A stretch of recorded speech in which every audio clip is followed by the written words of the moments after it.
One of the last things I did before succumbing to COVID 2 weeks ago was to visit the exhibition of Raphael's work, which is currently running at the National Gallery. I shudder to think how many people I passed the virus to that afternoon. But don't let that deter you. It's a wonderful exhibition. Do go and see it. Just watch out for deans coughing surreptitiously in the corner. One of the discoveries I made there was his painting, Raphael's painting, of Ezekiel's vision. I'd never seen an artistic depiction of it. In Raphael's painting, God is borne aloft into a dramatically cloud-fringed sky, borne aloft by the 4 creatures that Ezekiel writes of: an ox, a lion, an eagle, and an angelic being, and together they bear God up. God's arms are upraised. His grey hair and beard are windblown, and his torso is muscular and enviably toned. In Raphael's world, God works out. But not just in Raphael's world. His interpretation of what the God of the Old Testament looks like has an impeccable biblical pedigree. Francesca Stavrakopoulou is professor of Hebrew Bible and ancient religion at the University of Exeter. In her mammoth cultural history, God and Anatomy, she argues that images of God which are a bit more 21st century, God as spirit, God as light, God as love and truth and beauty, that these are profoundly at odds with the God of Scripture. Across more than 500 pages, Stavrakopoulou points her readers to traces, actually to more than traces, deeply embedded in the Hebrew Bible of exactly the unequivocally embodied, powerful, exalted, masculine God of Raphael's painting. She argues that in the very earliest traditions captured by the Bible, homage is paid to a God with, I quote, a supersized, human-shaped body with male features and shining, ruddy red skin tinged with the scent of rain clouds and incense. This God has bulging biceps and forearms as hard as iron. This God's nostrils are broad, and the scent of burnt animal flesh lingers in them. And this God, she writes, has hair and a beard which shimmer, dark like lapis lazuli, then bright like fresh snow. A God who works out. Perhaps, like me, you'll find that a deeply unsettling image of God. Perhaps, like me, you'll find it a profoundly unhelpful prompt to prayer and worship. The world has suffered enough at the hands of supersized men, or at least at the hands of men with supersized egos. We don't need another dwelling in heaven. But on Trinity Sunday, it's only by recalling that image that we can come anywhere close to the shock that the faith of Jesus must have caused among those who first heard it proclaimed. For when St. Paul directs a letter to the Christians of Rome, he directs it to a community steeped in a culture of glorified masculinity. The shrines and altars of the city were stocked with images of the sort of God that Raphael paints and the sort of God that Stavrokopoulou imagines, exalted, weaponized, male, just like Caesar himself.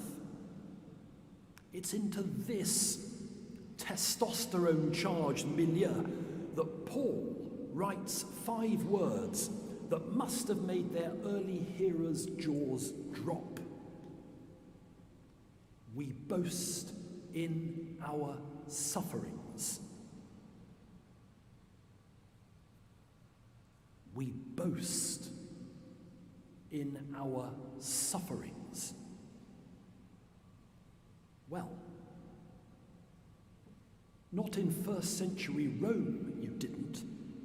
Suffering was for wimps. It was emphatically not something that the citizens of first century Rome would have thought to boast about. They boasted in their strength. Suffering was the antithesis of everything that was good and desirable. In a world where the gods are macho warriors and where human society is ordered to mirror the values that their swaggering forms represent, suffering indicates the total absence of divine presence and divine favor. Yet, we boast in our sufferings, Paul insists.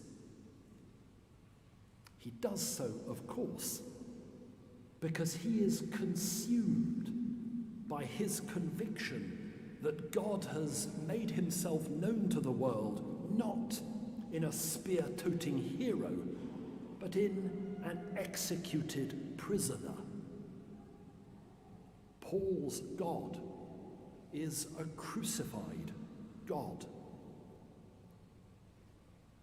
Our modern minds struggle with the notion of resurrection.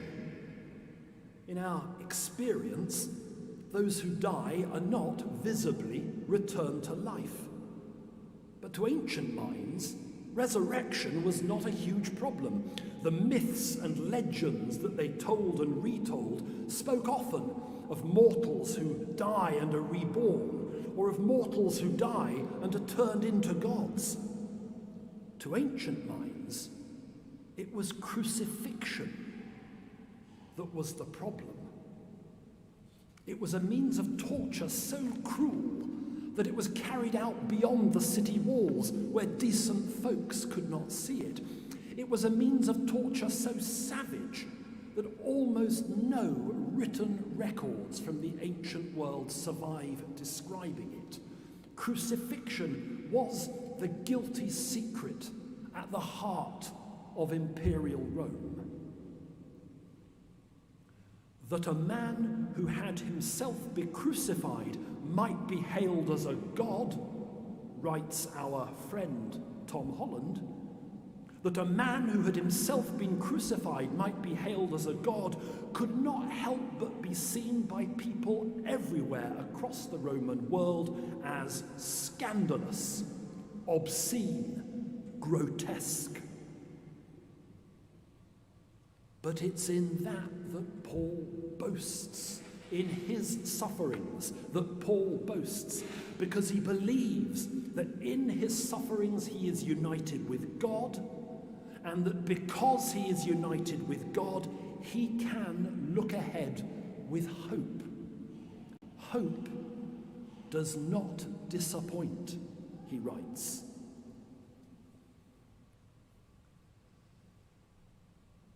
When you go to the exhibition, look out for Ezekiel in the painting.